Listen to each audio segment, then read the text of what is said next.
आज सकाळ सकाळी सईला ॲपलचा ज्यूस करून खायला घेतला. तिला खाऊ घातलं आणि ती खेळत बसली होती.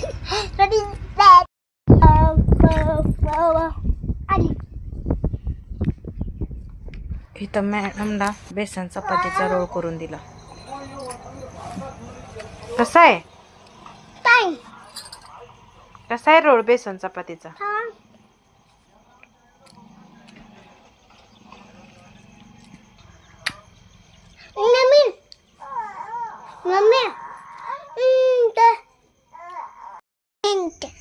कसला शेंट आहे?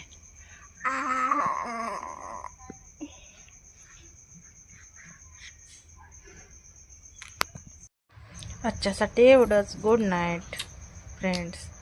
ब्लॉग कसा वाटला कमेंट करून नक्कीच सांगा. लाईक करा, सबस्क्राईब करा.